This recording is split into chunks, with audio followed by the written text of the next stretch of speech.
I am Amber and I am a mother of two.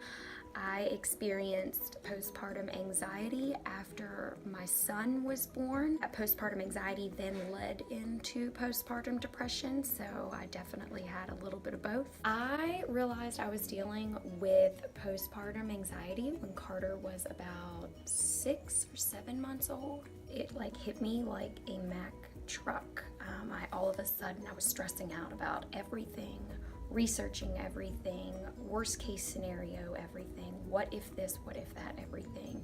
And the anxiety started leading to insomnia. I'm talking about insomnia night after night, week after week. It was continuous all the time. I would lay in bed for hours and cry and have panic attacks. I thought I was having a heart attack. The panic attacks were so bad. I couldn't go to work. I stopped going to work. I was calling in all the time, and when I was there, I couldn't function. I actually remember crawling on the living room floor because I was so tired. I wasn't just tired, I was completely exhausted. I realized things were getting really bad when I started to think about, if no one was going to take me seriously about how much I was suffering on the inside and mentally, then I needed to physically make it known. I actually was visualizing driving my car off the road into a pole or a tree or something, because I figured that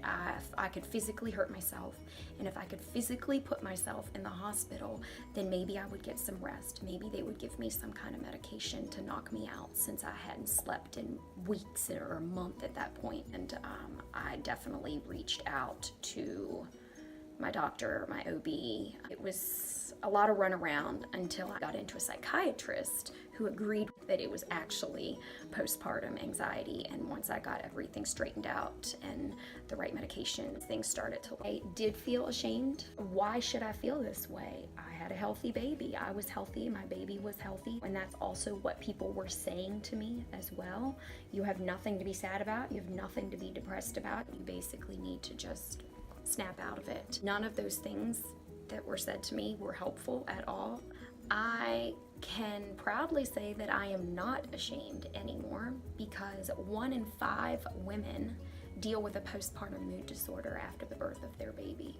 1 in 5, that's a lot. And there's a lot of us that aren't speaking about it or talking about it or telling their story. That's the reason why I talk about it and share my story so often, because I don't want other mothers to feel ashamed about something that is so common.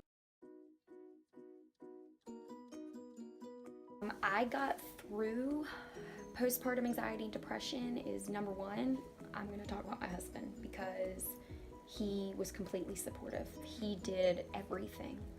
I feel like I kind of missed out on Carter's life when he was younger, because I could not be woken up. My insomnia was so horrible that I feared that once I fell asleep that I would be woken up again. So he did every single night duty for years. And he was a huge reason to why things got better. Another way that I coped is seeing a psychiatrist. They know what they're doing. I saw a therapist once a month. I tried medications. I tried to fight medications because I'm like, I don't need medications. I needed medications. They all saved my life. The combination of all of them together was huge, because without any of that, I really don't know what would have happened. I am doing much better today. I'm coping well today. I did struggle with it for a while. Like I said, my son is 7, and I would say that I struggled with it until he was about 3 or 4. So it was a really, really long time. I think that what really helps me is talking about it now. And occasionally, Ativan. And ladies, I wanted to let you know that this is temporary. When you are dealing with a postpartum mood disorder, it does feel like that you're going to be sucked into that hole forever. You get the right help and the right support, things slowly start looking up. They don't get better immediately. It's a very slow process. Don't use a permanent action to fix a temporary problem. You will get through it.